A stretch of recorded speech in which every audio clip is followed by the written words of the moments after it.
I built my parents a $310,000 lakeside cottage for their 40th anniversary. When I pulled into the driveway, my mother was standing on the porch in her bathrobe at 2 in the afternoon.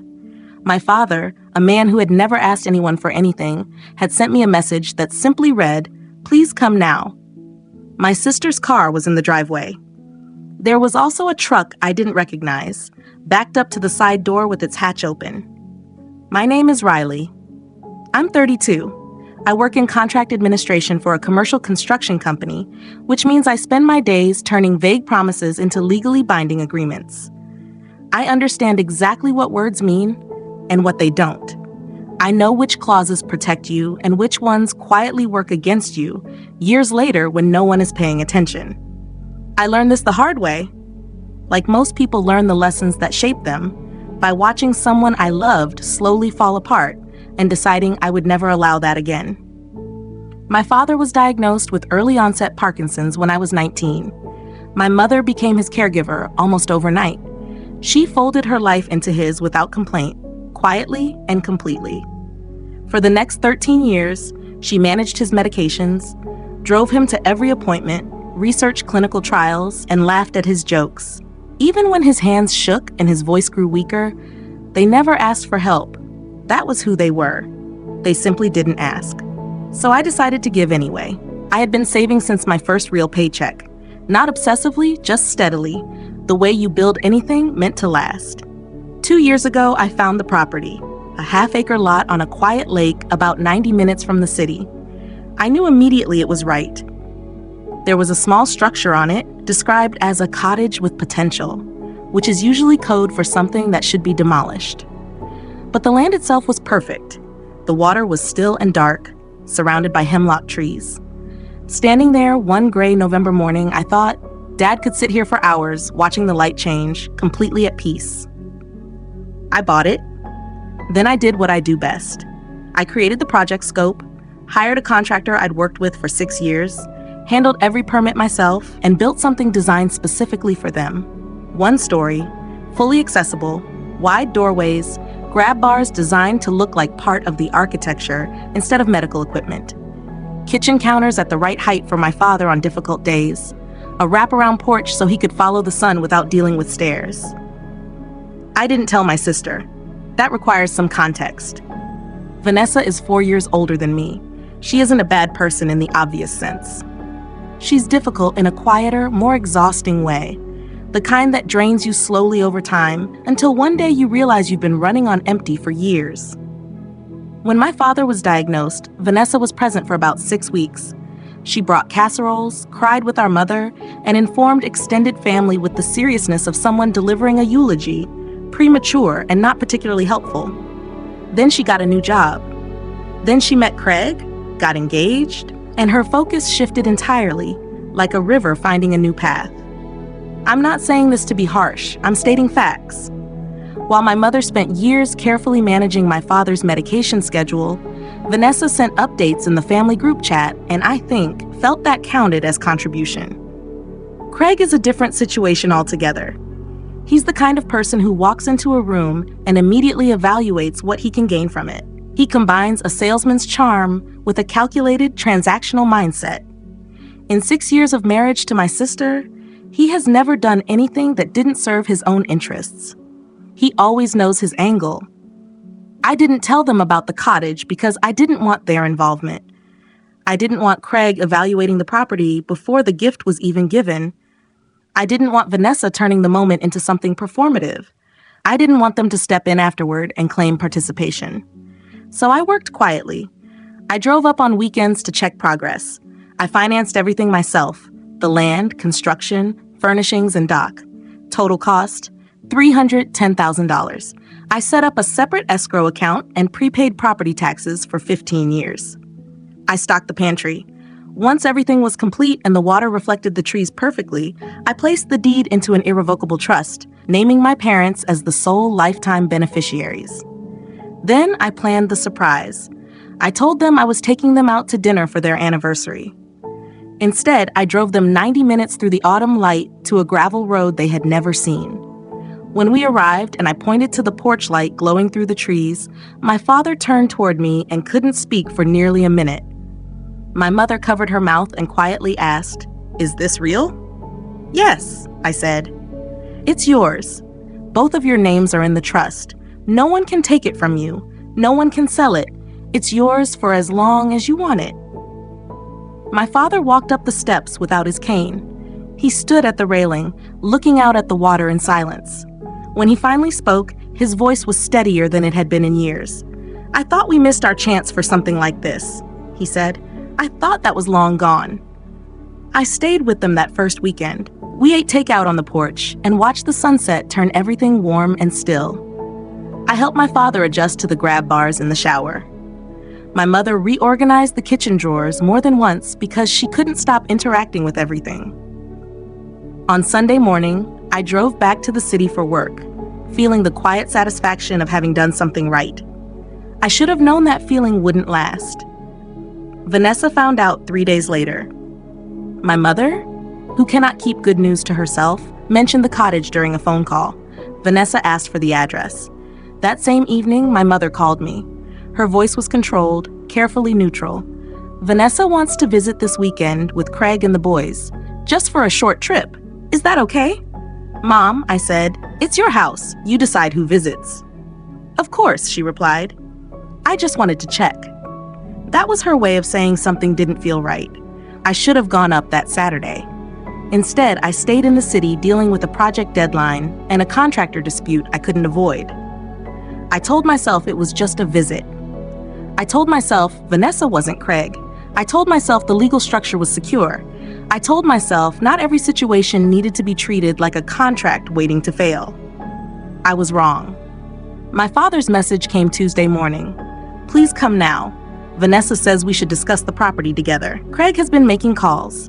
I don't understand what's happening." I tried calling, but both my parents' phones went straight to voicemail.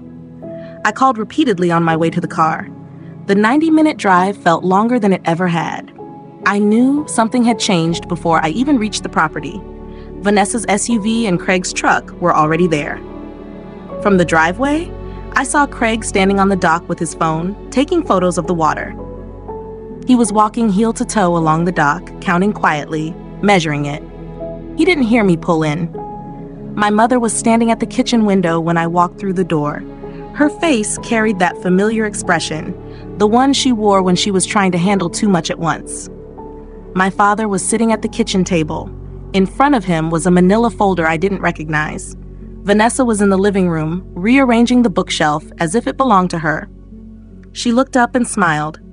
"Riley, finally. We've been trying to reach you." I set my bag down. "What is happening?" She placed a book aside and turned toward me. Her expression was the one I had seen my whole life, warm, reasonable, and slightly wounded in advance. "We just think there should be a discussion about this property. Craig has some ideas on how to make it work for everyone." "Make what work?" "As a rental. Short-term for the summer season. Craig knows a management company that handles everything. You wouldn't have to think about it at all. We're talking maybe $30,000 to $40,000 a season. Mom and Dad can stay when it's not booked. Everyone benefits." I looked at my father. His jaw was set in a way I recognized, controlled anger. "I never agreed to this," he said quietly, though his eyes made his position clear. "Dad is just being protective, which is understandable," Vanessa said. "But Craig ran the numbers." The back door opened, and Craig walked in from the dock. He carried himself with the easy confidence of someone who had already decided the outcome before arriving. He glanced at me, gave a brief nod, and placed a printed page on the kitchen table. "Rental projection," he said. "Conservative estimate. I've already spoken with 2 platforms. We could have a live listing by Friday." I looked at the document. Then I looked at him. "You listed this property?" "Not live yet. Preliminary." He sat down the way people do in their own homes. "Look, I understand. You put in a lot of effort. We're not trying to exclude you. We just want to maximize the asset. It sits empty most of the week. That's lost income." "It's not an asset," I said. "It's my parents' home." "It's a vacation property," he replied. "There's a difference." My mother came to stand beside my father and rested her hand on his shoulder. Neither of them spoke. I took a slow breath. Then I walked back to my car and retrieved my briefcase. I have a habit, one Craig would probably call excessive, but I consider professional. Every personal property transaction I handle receives the same level of documentation as my commercial work. Everything is filed, time-stamped, and cross-referenced. I had brought the complete file. I placed it on the kitchen table and opened it. Craig watched me the way people do when they think someone is about to make a mistake. I set the first document down. The deed, I said, recorded with the county 10 months ago. This property is held in an irrevocable trust. My parents are named as the sole lifetime beneficiaries. The trust document grants them, I paused briefly, exclusive and unconditional right of occupancy and use, with no provision for subletting, short-term rental, or commercial use of any kind without written consent from the trustee. Vanessa lifted her chin slightly. And you're the trustee. I am. So you control it. I protect it. That's not the same thing. My responsibility as trustee is to ensure the property is used according to its terms. Those terms exist to protect my parents, not to support your management arrangement. Craig leaned back. Trust language can be challenged. I placed a second document on the table and slid it toward him. You're welcome to try. This is a written legal opinion from a property attorney confirming that the trust structure is valid, properly recorded, and not subject to challenge by non-beneficiaries. I let that settle for a moment. Non-beneficiaries means everyone in this room except my parents. The kitchen went quiet. I also want to address the listings, I continued. I had found them earlier that day while searching the property address during a lunch break. I had located a draft Craig uploaded to a platform, scheduled to go live on Thursday. I placed the printed screenshot on the table. This is a draft rental listing posted under a management account registered to an address that matches yours, Craig. It uses photographs of this property taken from the dock, photos I watched you take when I arrived. Craig's posture shifted, just slightly. That listing constitutes commercial use of a property you have no legal authority to use for commercial purposes. It also qualifies as misrepresentation to the platform, since you are neither the owner nor an authorized agent of the owner. I submitted a takedown request with supporting documentation to the platform's fraud team that morning. It was scheduled to be processed within 24 hours. Vanessa started to speak. Riley, you're being precise, I said, which is what this situation requires. I placed a third document on the table. This is the township ordinance governing short-term rentals in this county. Properties in this zone require a special use permit, a health and safety inspection, and a noise compliance agreement filed with the township clerk. There is no permit on record for this address because no application was ever submitted. Operating without one carries a fine of up to $8,000 per violation, along with a mandatory 60-day review period during which no rentals are allowed. Craig looked at the paper. I could see him recalculating.